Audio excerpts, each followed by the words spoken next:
Bien, vamos a empezar con la segunda exposición.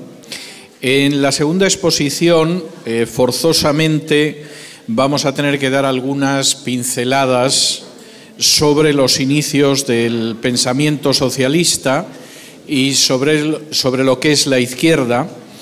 Entonces, quisiera aclarar que en esta exposición nos vamos a detener fundamentalmente en el inicio del socialismo y en la siguiente tendremos un descanso de 5 o 10 minutos y en la siguiente exposición lo que tendremos es una exposición de principios de justicia en la Biblia contrapuestos a lo que aparece en el socialismo.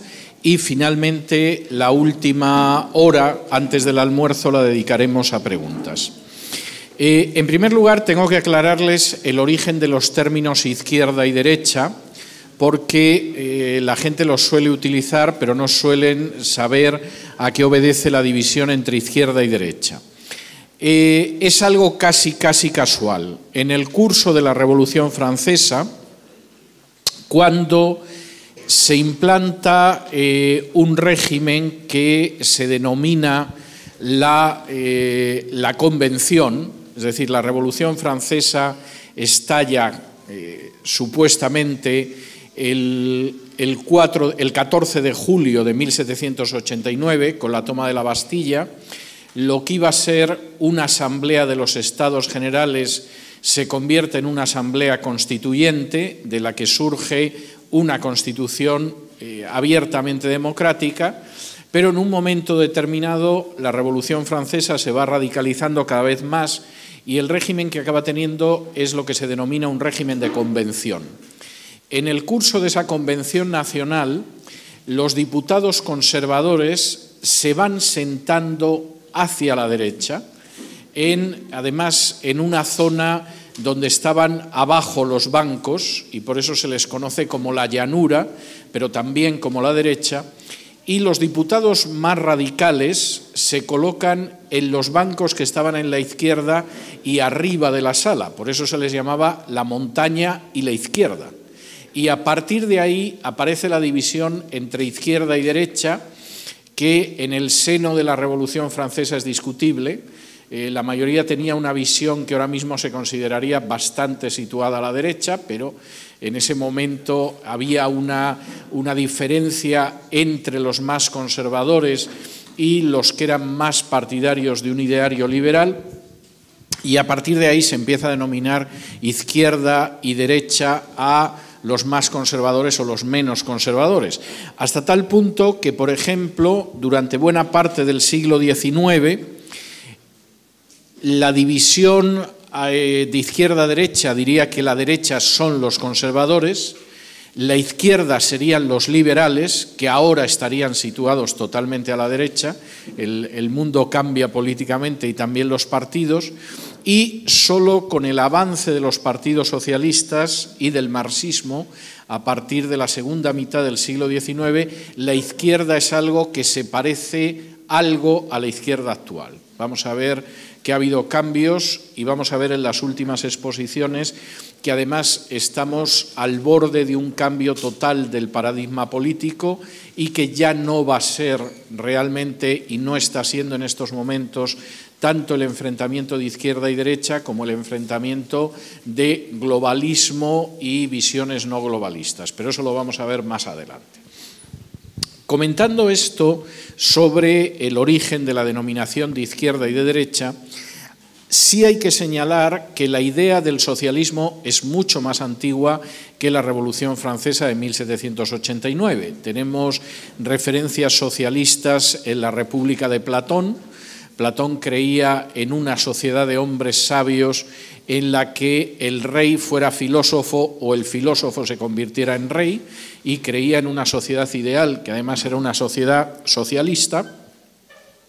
Tuvo alguno de los tiranos de su época, de los reyes de la época, que se dedicaron a escucharle, pero generalmente acabaron muy desilusionados con él y le gastaron alguna broma pesada. Por ejemplo, uno de los reyes que reinaba en parte de la isla de Sicilia y que había invitado a Platón para aprender sus ideas sobre la sociedad perfecta. En un momento determinado se hartó de Platón.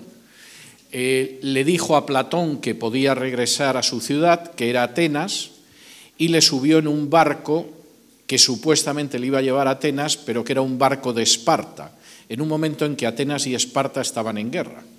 La broma era un poco pesada porque evidentemente los espartanos engancharon a Platón y lo convirtieron en esclavo, y a los amigos les costó bastante liberarlo de la esclavitud. O sea, se ve que el rey que estaba en Sicilia y que había escuchado a Platón al final ni había quedado muy convencido de sus tesis socialistas, ni había quedado muy agradado con Platón cuando lo colocó en un barco donde sabía que lo iban a convertir en esclavo y lo iban a vender como esclavo.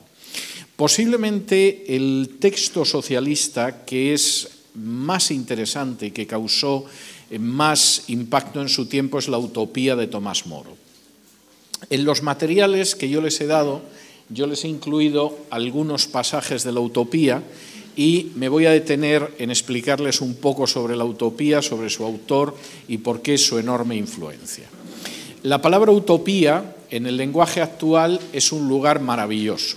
Es decir, la idea, cuando de pronto te dicen eso es utópico, eso es una utopía, es algo que no puede ser porque es tan maravilloso y tan paradisíaco que realmente es que resulta imposible que suceda. Y han tomado la palabra utopía del libro de Tomás Moro.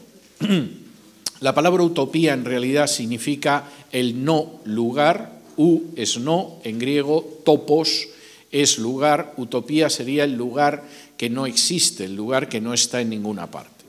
Y Tomás Moro, que era un humanista de la corte de Enrique VIII, profundamente católico, torturador de protestantes, es decir, cuando aparece la Reforma y todavía Enrique VIII es el defensor de la fe católica, pues evidentemente persigue a los protestantes. Tomás Moro era uno de los personajes que se dedicaba a torturar a protestantes para conseguir su condena y que finalmente los quemaran. Es decir, el personaje es escalofriante. Como en un momento determinado acabó enfrentándose con Enrique VIII por la cuestión del divorcio de su esposa y Enrique VIII decidió cortarle la cabeza, pues evidentemente esto ha dejado muy bien a Tomás Moro de cara a la historia. Hay una obra de teatro que se titula Un hombre para la eternidad, de la que han hecho un par de versiones de Hollywood, más falsa que falsa, pero que ha dejado muy bien históricamente a Tomás Moro y se ha olvidado todo su pasado de torturador, todo su pasado de ideólogo del socialismo e incluso en el siglo XX, con más de 4 siglos de retraso, la Iglesia Católica decidió canonizarlo y convertirlo en santo. Durante los siglos anteriores ni se les pasó por la cabeza porque el recuerdo de Tomás Moro era relativamente cercano y no parecía un personaje muy recomendable como santo. Apelaron a que le habían cortado la cabeza y era mártir y es santo católico desde inicios del siglo XX. El personaje es bastante siniestro. Si alguien tiene oportunidad de leer mi novela El inquisidor decapitado, que creo que se puede encontrar por internet, pues es una novela sobre Tomás Moro contando la realidad de Tomás Moro. Aunque a Tomás Moro, sobre todo desde la perspectiva católica, se insiste en presentarlo como un gran humanista, la verdad es que nadie reconocía a Tomás Moro como un gran humanista. Era un político, fue canciller de Enrique VIII, torturó protestantes, pero realmente no era un personaje de talla de humanistas como Erasmo, como el español Juan de Valdés y como tantos otros. Y Tomás Moro decide convertirse en una figura del humanismo escribiendo La Utopía.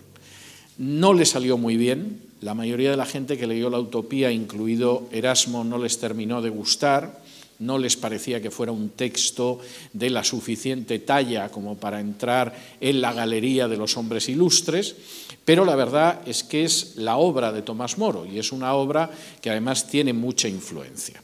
¿Qué cuenta Tomás Moro en Utopía? Bueno, Utopía supuestamente es una isla a la que llegan unos marinos y esos marinos descubren cómo viven los habitantes de Utopía, que viven en una situación, se supone que perfecta. Es la sociedad perfecta, es la sociedad ideal, y esto sucede en un momento del Renacimiento europeo en que América se había descubierto poco antes, se conocían nuevos mundos. De pronto los europeos descubrían que no solo existía Europa y el norte de África y los países islámicos, sino que existían otros mundos, y además eran otros mundos donde había imperios, como había sido el imperio mexica o como había sido el imperio inca, y esto provoca una sed de pensar en nuevos mundos, en nuevas sociedades.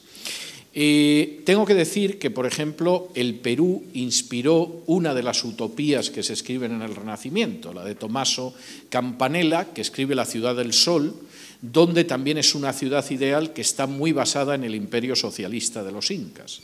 Y en ese sentido, bueno, pues la idea de que podía haber ciudades ideales o pueblos y naciones ideales que vivían en sociedades perfectas, no como la europea, es algo que en ese momento es una moda.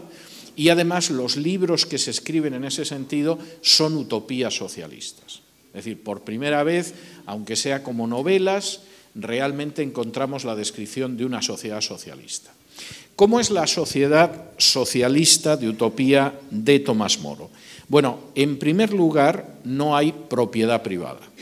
Es decir, la propiedad privada se considera que es algo absolutamente negativo y que en realidad es la causa de la pobreza, es la causa de las desgracias y por lo tanto no tiene que haber propiedad privada, sino que tiene que haber una propiedad comunitaria.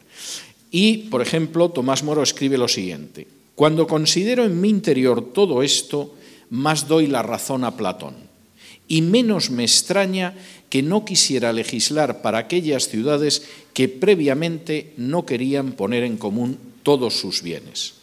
Hombre de rara inteligencia, pronto llegó a la conclusión de que no había sino un camino para salvar la República: la aplicación del principio de la igualdad de bienes. Ahora bien, la igualdad es imposible a mi juicio mientras en un Estado siga en vigor la propiedad privada.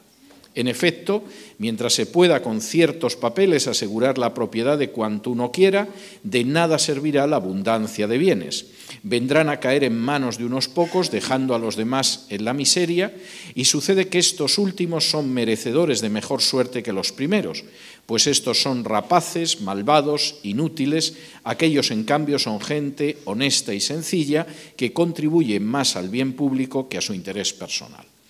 Aquí hay toda una descripción que han repetido continuamente las distintas visiones socialistas a lo largo de la historia. El número de bienes que tenemos es limitado y como es un número de bienes limitado que no crece, forzosamente si hay ricos, el resto son miserables. Y por lo tanto, puesto que el resto son miserables, la única manera de evitar esa situación de pobreza es el hecho de que no exista la propiedad privada y el Estado, por el contrario, tenga toda la propiedad y todos los bienes sean en común. Esto suena relativamente convincente, pero la verdad es que plantea muchos problemas. Primero, el número de bienes no es infinito, pero no se mantiene limitado para siempre. Si ustedes hablan con sus padres o con sus abuelos, por no irnos a la época del Gran Inca, el número de bienes que posee cualquier persona ha aumentado sin que eso necesariamente implique la pobreza de otros. Por ejemplo, cualquiera de ustedes seguramente tiene un teléfono celular. Era algo que sus padres desconocían, sus abuelos, no digo ya sus bisabuelos. Eso lo hubieran tomado por magia negra o algo de este tipo. Segundo, casi todos ustedes tienen dentro de sus domicilios, dentro de sus casas, bienes que eran impensables en la época de mi infancia. Soy mayor, pero no tanto, o sea, no vengo del siglo pasado, pero no más allá del siglo pasado, ¿eh? Y en ese sentido hay una serie de bienes de consumo, como puede ser aparatos electrodomésticos, como puede ser aparatos de vídeo, como puede ser ordenadores portátiles, computadores, etcétera, que aparecen, que es un número mayor de bienes y que eso no significa la pobreza de la gente. Por el contrario, hay gente que se ha promocionado económicamente porque, por ejemplo, son los que han fabricado esos bienes de los que ustedes disfrutan, que no disfrutaron sus padres en la mayoría de su vida y que, por supuesto, sus abuelos ni podían imaginar.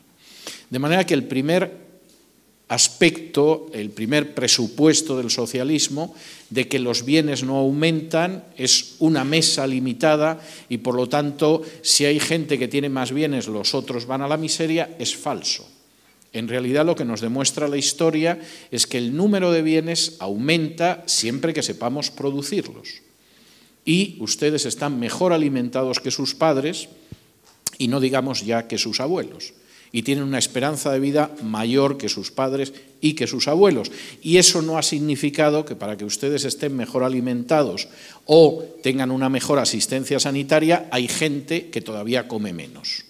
Es decir, la economía de un país no es una cesta de manzanas y si yo me quedo con la mitad de las manzanas, ustedes tienen que repartirse las otras 12. La economía de un país y la economía mundial implica un crecimiento que se puede incrementar y aumentar y enriquecer a la gente y no empobrecer a la gente porque hay gente que se enriquece. De modo que ese primer aspecto del socialismo, que suena como que es algo real y que no es discutible, no se corresponde con la realidad, no es verdad. Segundo, tampoco es verdad que aquellos que consiguen triunfar socialmente son perversos, mientras que los que fracasan son una víctima de los que triunfan socialmente. A veces es así.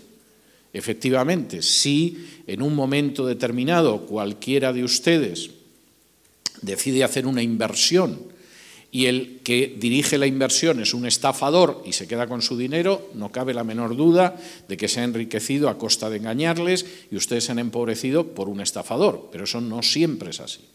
Es más, en muchísimas ocasiones no necesariamente es así.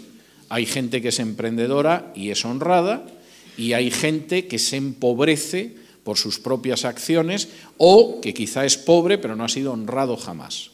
Esa división entre los malvados, que son los que tienen, y los buenos por el hecho de no tener, puede sonar bien, te permite movilizar a las masas demagógicamente, pero no se corresponde con la realidad. Y además, la riqueza no es algo que se mantiene indefinidamente. Esta es otra de las falacias del razonamiento de Tomás Moro, de San Tomás Moro, y de los socialistas. Hay gente que en un momento determinado se empobrece por sus acciones.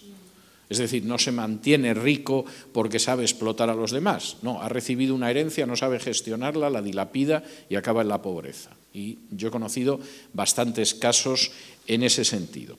Y finalmente, que me parece bastante claro, lejos de que la propiedad privada sea algo malo, es decir, supuestamente es lo que impide que otros puedan ser felices, la propiedad privada, por el contrario, es una garantía de libertad y esto lo van a ver ustedes a medida que empiecen a trabajar y a pagar impuestos.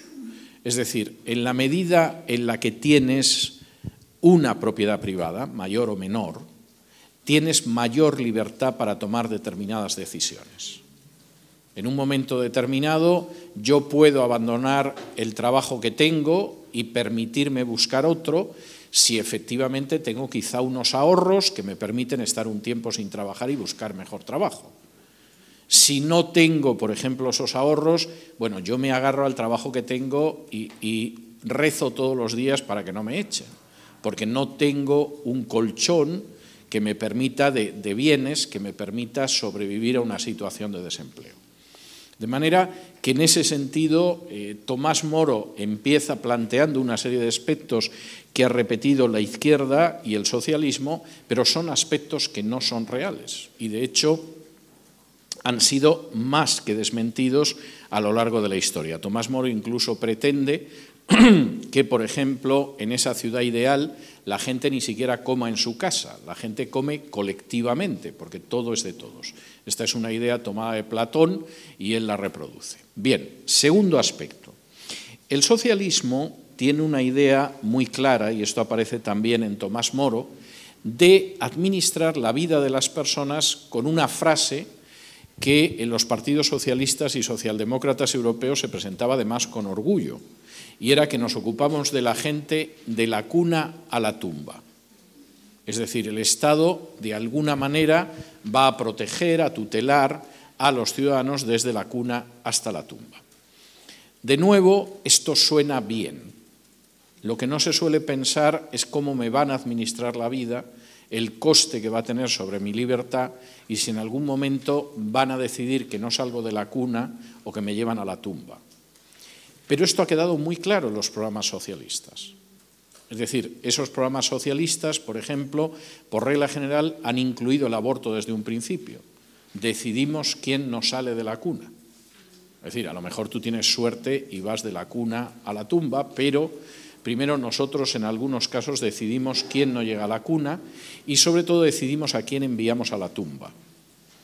Y, por ejemplo, las normativas de eutanasia van en este sentido y de eso habla San Tomás Moro precisamente en Utopía, lo cual no deja de ser curioso, porque choca con la moral católica, pero no con la visión socialista ideal de Utopía. Fíjense lo que dice al respecto. Consuelan a los enfermos incurables visitándolos con frecuencia, charlando con ellos, prestándoles, en fin, toda clase de cuidados. Pero cuando a estos males incurables se añaden sufrimientos atroces, entonces los magistrados y los sacerdotes se presentan al paciente para exhortarle. Tratan de hacerle ver que está ya privado de los bienes y funciones vitales, que está sobreviviendo a su propia muerte, que es una carga para sí mismo y para los demás. Es inútil, por tanto, obstinarse en dejarse devorar por más tiempo por el mal y la infección que le corroen. Y puesto que la vida es un puro tormento, no debe dudar en aceptar la muerte. Armado de esperanza, debe abandonar esta vida cruel como se huye de una prisión o del suplicio. Que no dude, en fin, liberarse a sí mismo o permitir que lo liberen otros. Será una muestra de sabiduría seguir estos consejos, ya que la muerte no le apartará de las dulzuras de la vida, sino del suplicio. Siguiendo los consejos de los sacerdotes, como intérpretes de la divinidad, incluso realizan una obra piadosa y santa. Los que se dejan convencer ponen fin a sus días dejando de comer, o se les da un soporífero muriendo sin darse cuenta de ellos. Pero no eliminan a nadie contra su voluntad, ni por ello le privan de los cuidados que le venían dispensando. Este tipo de eutanasia se considera como una muerte honorable. Ahora, la idea que Tomás Moro da en Utopía de la eutanasia es la ley de eutanasia actual. Es decir, hay un momento en que tenemos que convencer a los ancianos de que son molestos para sí mismos y para la sociedad, y lo mejor es que se mueran. Lo ideal sería que se dejaran morir de hambre, pero, en fin, hay ancianos que a lo mejor se resisten y en ese caso les damos un narcótico, un soporífero, y la persona muere. Por supuesto, no en contra de su voluntad, pero van hasta los sacerdotes que gobiernan la ciudad de Utopía para persuadirles de que lo mejor es que efectivamente se dejen matar. Este es otro de los elementos del socialismo en situaciones pacíficas, es decir, controlamos desde la cuna hasta la tumba, por supuesto suprimimos la propiedad privada y, esto es enormemente importante, regulamos la vida privada de las personas. Y hay un pasaje de la Utopía verdaderamente notable, también chocante en un católico que sería canonizado, que es una de las ceremonias que hay que guardar antes de contraer matrimonio, y es la siguiente. Dice, nadie estaría dispuesto a dejarse prender por los lazos del amor conyugal en el que hay que compartir la vida entera con una sola persona, soportando además los inconvenientes que esto trae consigo. Por lo demás, los utopianos toman en serio la elección del cónyuge, si bien a nosotros nos pareció su rito ridículo y absurdo. Una dama honorable y honesta muestra al pretendiente a su prometida completamente desnuda, sea virgen o viuda. A su vez, un varón probo exhibe ante la novia al joven desnudo. Es decir, antes de contraer matrimonio, y como no sabes lo que te vas a encontrar, en la sociedad ideal ves desnuda a tu novia y después de verla ves si efectivamente te conviene o no, porque el matrimonio dura mucho y como luego tenga defectos físicos que no se ven con la ropa, pues evidentemente lo vas a lamentar y hacemos exactamente lo mismo con los varones. La novia los puede ver y a partir de ahí decide si se contrae o no se contrae matrimonio.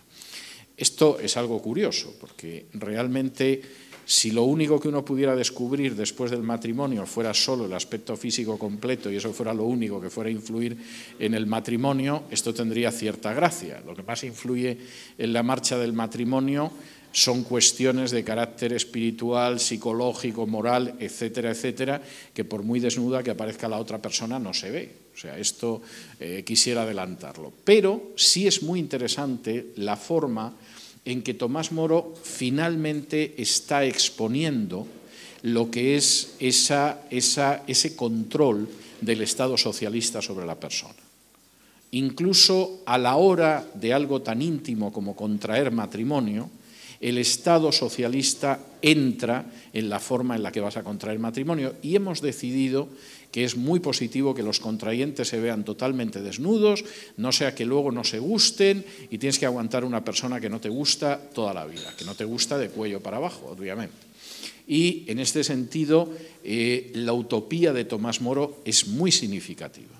Es terrible porque podría pasarme horas hablando de utopía, pero adelanto que me quedan 2 minutos nada más.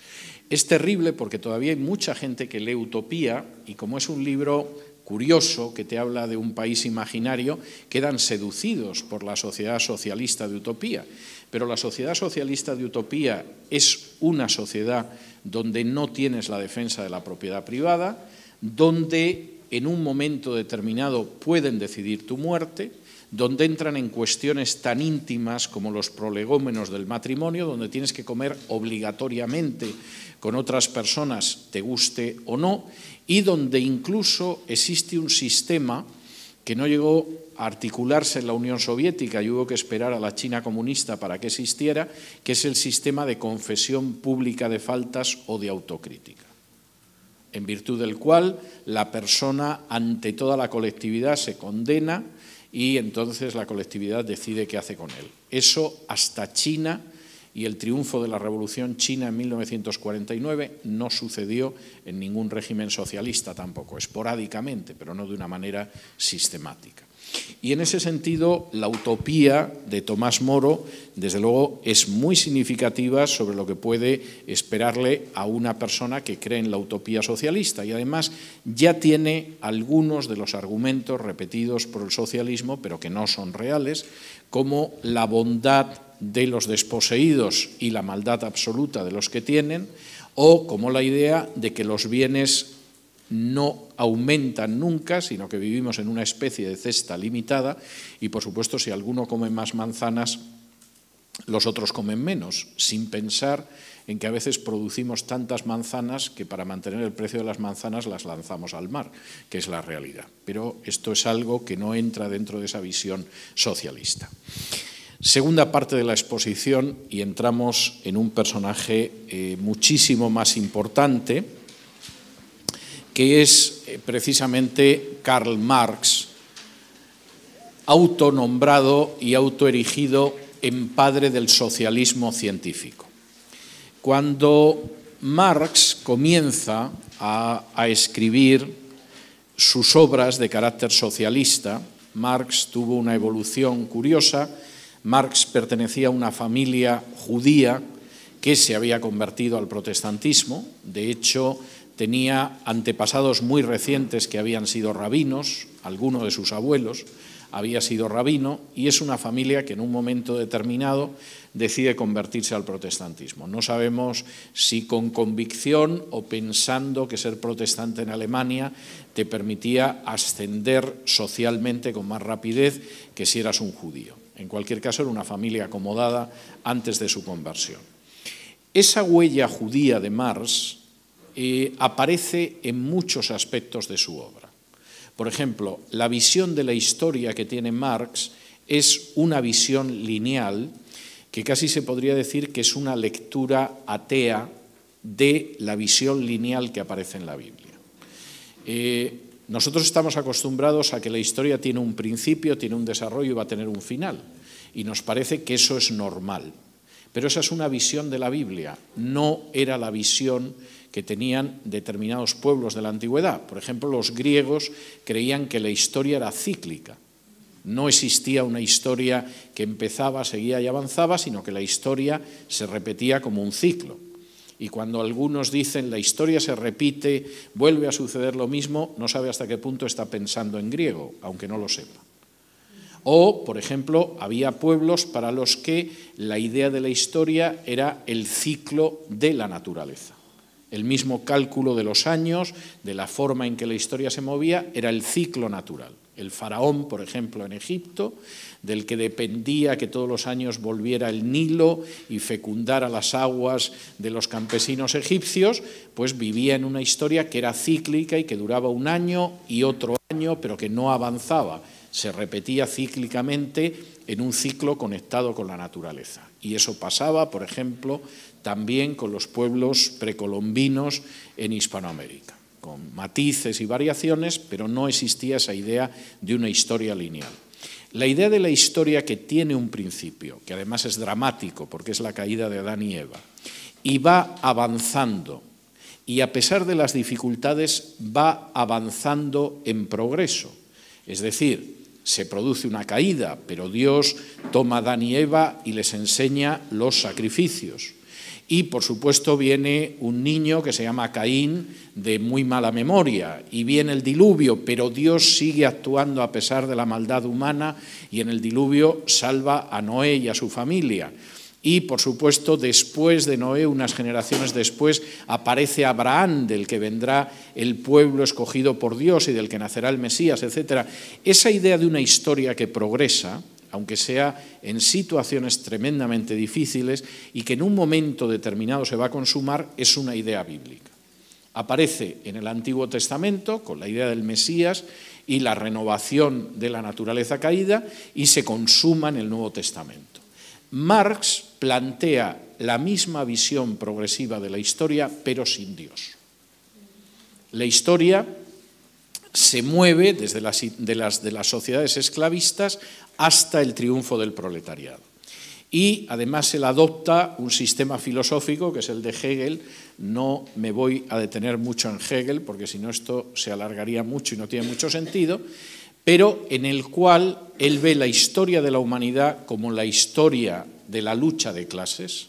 La historia de la humanidad no tiene otra explicación que la lucha de clases. Es la lucha de clases la que hace avanzar a la historia. En la sociedad esclavista, ese enfrentamiento entre esclavos y poseedores de esclavos va a pasar a una sociedad feudal.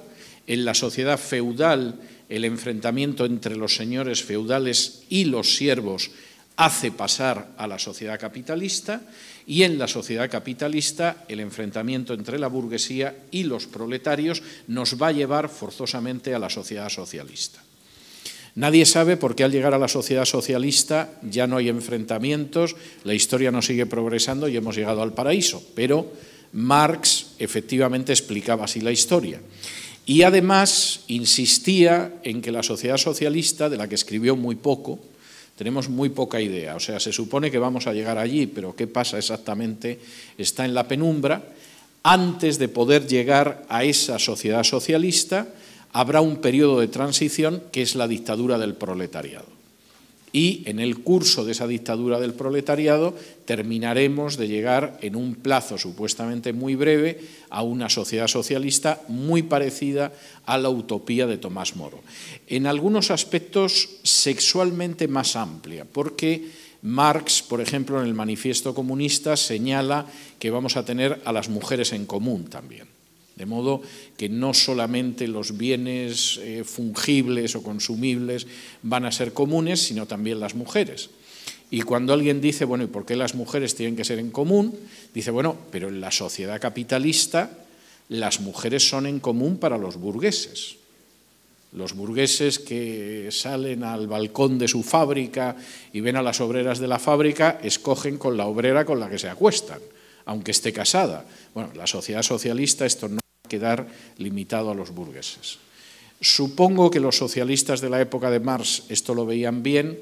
No estoy yo muy seguro que las socialistas del siglo XXI lo vieran tan bien, y es algo que no se suele recordar con Marx, pero es esta la idea. Ahora, Marx era un personaje desde muchos puntos de vista peculiar y instaura la idea del gran dirigente de izquierdas que no ha trabajado en su vida y sobre todo que no ha trabajado como obrero. Y esto es algo muy importante. Los grandes ideólogos socialistas no han trabajado manualmente jamás, en muchos casos ni manualmente ni no manualmente. Platón era un filósofo, de modo que podía hablar de la sociedad ideal, pero no había empujado un arado en su vida. Tomás Moro era canciller de Enrique VIII y, por supuesto, tenía sus siervos y sus tierras hasta que lo decapitaron y, desde luego, nunca había sido un proletario. Y el menos proletario de todos ellos fue Marx, que no trabajó en su vida. Es más, permitió que 3 de sus hijos murieran de hambre y de frío en vez de trabajar. Y durante todo el tiempo que estuvo, por cierto, muy mala experiencia, porque luego alguna de las hijas que le quedó decidió que se suicidaba, en fin, acercarse a Marx en términos personales era verdaderamente tóxico. Que luego se le haya convertido en un santo que se venera en los altares es otro cantar, pero como persona era tóxica. Como no trabajaba en absoluto, a pesar de que se dedicaba a hablar de las desgracias del proletariado, a lo mejor por eso decidió que él no pensaba ser un trabajador, vivía a costa de un millonario que se llamaba Engels, que tenía fábricas en las que me imagino que explotaba a los trabajadores, porque evidentemente Engels, que es otro de los padres del socialismo, ni lejanamente tuvo la idea de ponerse a trabajar en la fábrica como un obrero más. Dirigía las fábricas que le había pasado su padre y, como era millonario, podía mantener a Marx, que no tenía la menor intención de trabajar y que en algunos momentos que no le llegó el dinero de Engels, pues lo pasó económicamente muy mal y lo pagaron los hijos porque Marx no estaba dispuesto a trabajar para mantener a sus hijos. Engels no solamente ayudó económicamente a Marx, por ejemplo, Marx, que hablaba del proletariado pero que no estaba dispuesto a vivir como un proletario ni a trabajar como un proletario, tenía una criada y se acostó con la criada y la dejó embarazada, a pesar de que esto debe ser muy burgués. Y la criada tuvo un niño y Marx, por supuesto, no quería saber nada del niño.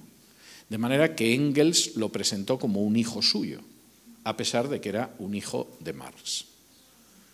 En este sentido, moralmente, Marx no es un personaje ejemplar. Podría estar pensando en la emancipación de los proletarios, en la revolución, etc. Pero desde luego desatendía a su familia, vivía a costa del dinero que le sacaba un amigo millonario y dejaba embarazada a la criada y luego permitía que el amigo cargara con la paternidad de un hijo bastardo que era suyo. Y tengo que decir que esto ha sido común en los grandes pensadores del socialismo.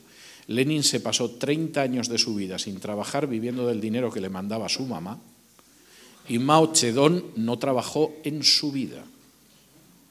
En algún momento ejerció la enseñanza porque era maestro, pero le aburría y le cansaba.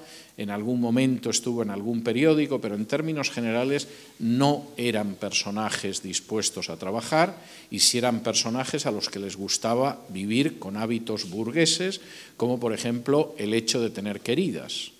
Mao estuvo obsesionado con las mujeres hasta el final de su vida y Lenin tenía una querida que debía ser tan agradable que Lenin, su esposa y su querida viajaban juntos y iban juntos a los teatros, etcétera, etcétera. Volvamos a Marx y a sus escritos. No voy a entrar en todo lo que sería el marxismo, la teoría de la plusvalía, etcétera, etcétera, porque nos perderíamos. Además, los propios marxistas no lo leen. Yo he conocido a muy poca gente, aparte de mí mismo, que haya leído El Capital.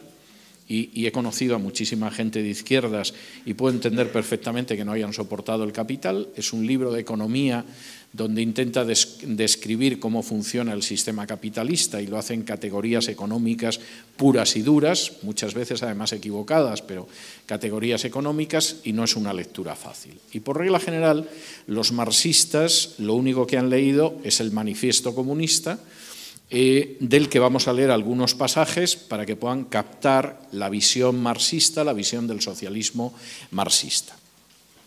El Manifiesto Comunista es un texto que escriben Marx y Engels, parece ser que más Marx que Engels, donde se intenta compendiar la ideología socialista. Una ideología socialista que se presenta ya como comunista porque hay socialistas a los que Marx desprecia y los denomina socialistas utópicos. Es decir, toda esta gente, no solo Platón o Tomás Moro, sino Saint-Simon, otros socialistas de la época, pues no son socialistas científicos. Él sí es un socialista científico y utiliza el término científico de una manera muy poco científica, pero en la idea de que la palabra científico tiene mucho peso. Todavía esto sucede ahora, es decir, de pronto alguien te dice los científicos apoyan la teoría del calentamiento global. Entonces, claro, será verdad, no, es mentira, pero como puedes decir hay científicos que la apoyan, eso parece que lo convierte en un dogma de fe absolutamente indiscutible. Y Marx capta esto y sostiene la tesis de que el suyo es un socialismo científico. Los otros son socialismos utópicos. Ese socialismo científico, por ejemplo, se sustenta en afirmaciones de que la historia va avanzando como él dice que va avanzando, o de que la materia va avanzando a lo largo de la historia y es un materialismo dialéctico. Esto es filosofía pura, no tiene ninguna base real y no tiene punto de contacto con la ciencia, pero supuestamente es lo que convierte al marxismo en socialismo científico. ¿Qué enseña Marx en el Manifiesto Comunista? Y me voy a detener en algunos aspectos para que comprendan lo que eso significa de la izquierda y del socialismo. En primer lugar, y la afirmación es clara, la historia de toda sociedad hasta el día de hoy no ha sido sino la historia de las luchas de clases. Libres y esclavos, patricios y plebeyos, nobles y siervos, maestros y aprendices, en resumen, opresores y oprimidos en lucha constante, han mantenido una guerra que no se ha interrumpido. Primera afirmación del marxismo. Para entender la historia hay que entender que la historia es la lucha entre clases. La guerra de clases es la historia. No es cierto. Es más, hay muchas guerras a lo largo de la historia que no son la lucha de clases y que no hay manera de entender dentro del principio de la lucha de clases. Cuando un señor analfabeto llamado Francisco Pizarro llega hasta las costas del actual Perú y se dedica a destrozar el imperio del Gran Inca, no son los proletarios derribando a la burguesía. No son los siervos derribando a los señores feudales. Es un fenómeno histórico de enorme trascendencia, sin duda, pero que no se puede encajar en la lucha de clases. No hay una lucha de clases en eso. Hay episodios de lucha de clases, por ejemplo, en sublevaciones campesinas, en revoluciones, etcétera, etcétera, pero hay multitud de acontecimientos en la historia de la humanidad que no tienen nada que ver con la lucha de clases. La Reforma no tiene nada que ver con la lucha de clases. La Revolución Americana de 1776 fue una revolución democrática, pero no tiene nada que ver con la guerra de clases, ni con la lucha de clases. Y no lo tuvo que ver en absoluto la conquista de América por parte de los españoles y multitud de fenómenos. De manera que la primera afirmación del Manifiesto Comunista es el hecho de que efectivamente no es verdad, no existe una lucha de clases como único fenómeno histórico. Y por supuesto hay muchos fenómenos históricos de carácter espiritual, de carácter artístico, etcétera, etcétera, que no se pueden encajar en esa idea de que la historia de la humanidad es la historia de la lucha de clases. Beethoven no escribió 9 sinfonías porque de pronto se manifestaba contrario a los reyes de su tiempo. Cervantes no escribió el Quijote como un testimonio de lucha de clases. Puede hablar de los sinvergüenzas que eran los clérigos o los nobles de su época, pero el Quijote no es un libro de lucha de clases. Su protagonista es incluso un hidalgo, es un noble de segunda clase, de modo que eso no es cierto. Segunda afirmación, vamos hacia un empobrecimiento mayor. El propio sistema capitalista va creando un gran empobrecimiento que lo que acaba determinando es que el propio sistema se acabe autodestruyendo. La burguesía no ha forjado únicamente las armas que deben ocasionar su muerte, también ha creado los hombres que esgrimirán esas armas, los obreros modernos, los proletarios. Estos obreros, obligados a venderse cada día, son una mercancía. Cuanta menos habilidad y fuerza requiere el trabajo, es decir, más progresa la industria moderna, con mayor facilidad es sustituido el trabajo de los hombres por el de las mujeres y los niños. Las distinciones de edad y sexo carecen de importancia social para la clase obrera. Pequeños industriales, comerciantes y rentistas, artesanos y labradores, toda la capa inferior de las clases medias de otros tiempos caen en el proletariado. Esto históricamente es falso.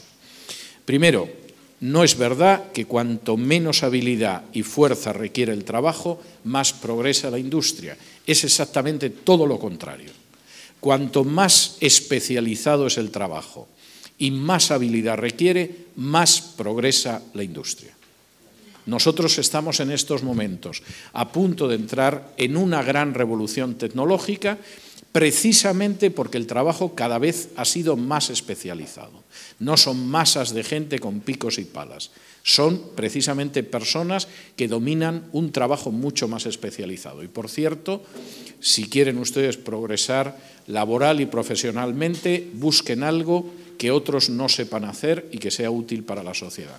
Porque estamos a punto de una revolución tecnológica en la que lo que todos saben hacer va a ser quedarse en el desempleo si no se dan cuenta de ese cambio tecnológico. Pero no es lo que dice Marx, es exactamente todo lo contrario. La sociedad capitalista no ha avanzado en el sentido de que cada vez sean trabajos que exijan menos especialización, menos habilidad, es todo lo contrario. Y si ustedes quieren entrar de la mejor manera en el mercado laboral, más vale que sepan hacer cosas que efectivamente exigen todo lo contrario de lo que decía Marx. Es decir, más habilidad y más especialización. Tampoco es verdad que se produzca un empobrecimiento de las clases medias hasta el punto de convertirse en proletarios. Hay ciclos económicos que castigan enormemente a las clases medias, sobre todo cuando los gobiernos de sus países son gobiernos que adoptan medidas socialistas como las subidas de impuestos. Y efectivamente las clases medias en muchos casos se ven muy castigadas. El Estado, para adoptar medidas de subsidio de carácter socialista, exprime todavía más a las clases medias y empobrece a las clases medias. Pero no es menos cierto que el lugar que ocupa la clase media en estos momentos en todas las sociedades, y a pesar de los años que han pasado y de las crisis, es mucho mayor que el que ocupaba hace unos años. Es decir, en estos momentos en Perú, con todo lo que hay que corregir en Perú, quien dice Perú dice España, y quien dice España puede decir México, la clase media es mayor de lo que era hace 2 generaciones, incluso hace una generación. Y hay posibilidades de que esa clase media aumente. No es lo que pretenden los partidos socialistas. Si el país tiene una clase media mayor, es una clase propietaria, es una clase que quiere mantener la propiedad que le ha costado con su esfuerzo, es una clase que no está muy dispuesta a dejar que la arrastren en un sentido o en otro. De manera que a la clase media se la castiga enormemente. Pero la clase media ha aumentado enormemente desde la época de Marx. No se ha producido el fenómeno del que él hablaba. Todo lo contrario, la clase media es mucho mayor y no ha caído en el proletariado, sino que en muchos casos ha progresado. Y, por supuesto, ha progresado mucho más. Marx sigue al mismo tiempo señalando lo siguiente. Dice, los comunistas solo se distinguen de los demás partidos obreros en 2 puntos. Primero, en las distintas luchas nacionales de los proletarios anteponen y defienden los intereses independientes de la nacionalidad y comunes a todo el proletariado. Y segundo, en las distintas fases de la lucha entre proletarios y burgueses representan siempre y en todas partes los intereses de todo el movimiento. La fracción más resuelta de los partidos obreros de todos los países, la fracción que arrastra a las demás. El propósito inmediato de los comunistas es el mismo que el de todos los partidos obreros: constitución de los proletarios en clases, destrucción de la supremacía burguesa, conquista del poder público por el proletariado. Y aquí viene un elemento importante que recuerda a Tomás Moro. Tenemos que acabar con la institución familiar. Y Marx dice: ¿sobre qué base descansa la familia burguesa de nuestra época? Sobre el capital, el provecho individual en pleno. La familia burguesa se desvanece de manera natural con el desvanecimiento de su complemento necesario y tanto la una como la otra desaparecen con la desaparición del capital. La familia es un fruto del sistema capitalista. La desaparición de la familia es una indicación de que el sistema capitalista, feliz y afortunadamente, va desapareciendo. Y esto explica muchas cosas relacionadas con la ideología de género que hablaremos más adelante. ¿Qué hay que hacer para conquistar el poder, para acabar con la familia burguesa, para consumar la historia de la humanidad como la historia de la lucha de clases? Antes de poder alcanzar el poder, tenemos que ir adoptando una serie de medidas que acaben con ese poder y que nos permitan la conquista del poder.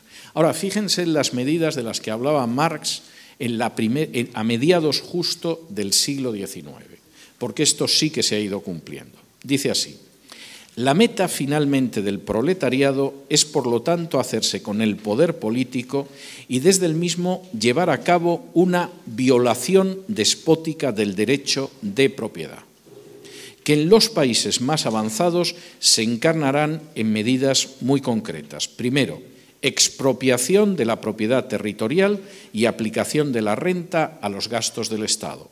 Segundo, impuestos fuertemente progresivos. Tercero, abolición de la herencia.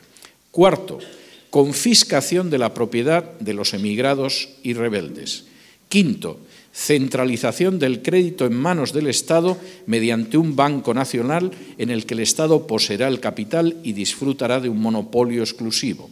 Sexto, centralización en manos del Estado de todos los medios de transporte. Décimo, educación pública y gratuita de todos los niños, abolición del trabajo infantil en las fábricas tal y como se practica hoy, combinación de la educación con la producción material, etc.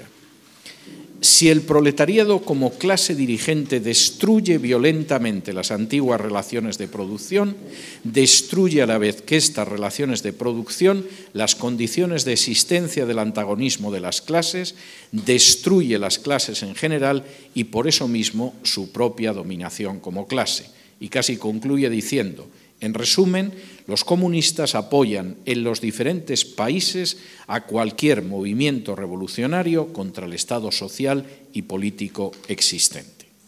La idea de Marx es muy clara, es decir, vamos a acabar con la propiedad privada, como aquí dice, vamos a llevar a cabo una violación despótica del derecho de propiedad. Y eso implica que antes de poder asaltar el poder, vamos a ir destruyendo la propiedad privada como una manera de impedir la independencia y la libertad de la gente que tiene una pequeña propiedad. ¿Cómo lo vamos a hacer? En algunos casos vamos a expropiar la tierra. Y, por supuesto, podemos vender esto como una medida de justicia, pero simplemente estamos procediendo a evitar el derecho de propiedad. En otros casos vamos a imponer unos impuestos cada vez mayores. Esto es una realidad prácticamente en casi todo el mundo. Cuando yo trabajaba en España, trabajaba unas 14 horas diarias, había días que trabajaba 16 horas. Hasta el 31 de octubre, todo lo que yo ganaba se lo llevaba el Estado. A partir del 1 de noviembre, yo ya trabajaba para mí, 2 meses al año. Los otros 10 meses trabajaba para el Estado. La media de los españoles en pago de impuestos es que todo lo que ganan hasta el día 16 de julio, casi 7 meses se lo lleva el Estado. Y por supuesto, como hay algunos que pagan unos impuestos más bajos, otros pagábamos unos impuestos más altos. Pero la idea es que vamos a ir quitando a la gente el fruto de su trabajo con unos impuestos fuertemente progresivos, como dice Marx. Y en este sentido, por supuesto, esto lo vestimos como una manera de redistribuir la riqueza. Les quitamos a la gente que más gana, lo redistribuimos entre los pobres. No. va a pasar a las nuevas castas privilegiadas del régimen, partidos, sindicatos subsidiados, el trabajo de la gente que crea riqueza. Pero efectivamente esto nos permite avanzar en la toma del poder. Abolición de la herencia. ¿Cómo abolimos la herencia e impedimos que el fruto del trabajo de los padres pase a los hijos? Con impuestos de sucesiones que son muy elevados. En España hay miles de personas todos los años que renuncian a la herencia de sus padres porque los impuestos que tienen que pagar son tan altos que no les compensa heredar. Ahora, esto es terrible. Esto implica que unos padres han estado trabajando toda su vida, 30, 40, 50 años. Al término de su vida quizá tienen unos pequeños ahorros, tienen quizá alguna propiedad y cuando mueren los impuestos son tan elevados que los hijos prefieren renunciar a la herencia. Esto no es casual, no es que se hayan vuelto locos. Está en el programa del Manifiesto Comunista. Y, por supuesto, al mismo tiempo, el control sobre la educación. Esto, en términos generales, es el socialismo. Implica la desaparición, en mayor o menor medida, de la propiedad privada. La propiedad privada es difícil de abolir totalmente, pero te podemos robar, por ejemplo, vía impuestos cada vez más. Es un control sobre la vida íntima y en ese sentido llama la atención la cantidad de leyes que se impulsan que lo que pretenden es decir cómo la gente se tiene que comportar sexualmente o íntimamente. Es un control hasta de la muerte. No es casual que Tomás Moro en la Utopía hablara de la eutanasia. Es lo normal dentro de una visión socialista. Es un control, por supuesto, de la libertad de expresión y de otro tipo de libertades y es el hecho en última instancia de la reducción de una sociedad a una gran masa cuya libertad prácticamente no existe ni en el terreno íntimo ni en el terreno económico porque le hemos ido privando de esa libertad que da la propiedad privada. Y en este sentido, si luego el asalto al poder se produce de manera totalmente violenta y eliminamos a los opositores, o si es algo gradual y más pacífico, en última instancia la finalidad es la misma, porque además vamos a apoyar a todos aquellos, sean o no sean socialistas, que tienen un plan para acabar con el orden establecido. Esta no es mi lectura perversa y maligna de Marx, estas son las palabras de Marx o de Tomás Moro, y es una expresión bastante clara de lo que significa el socialismo en sus inicios. En la siguiente hora me voy a detener en algunos aspectos relacionados con la Biblia en el sentido de cuáles son las circunstancias que deberían quedar garantizadas por el Estado y que tienen muy poco que ver con una visión de lucha de clases o con una visión de eliminación de la propiedad privada o de cosas parecidas. Y, por supuesto, no creen en una justicia proletaria ni cosa de este tipo. Pero eso lo vamos a ver dentro de 10 minutos. En 10 minutos, pero 10 minutos, hay cuarto clavados, aquí hay cuarto, para entrar en la tercera exposición, en la que vamos a ver principios de justicia que aparecen en la Biblia contrapuestos al socialismo y luego tendremos una hora para preguntas antes del almuerzo. Hasta ahora, muchas gracias.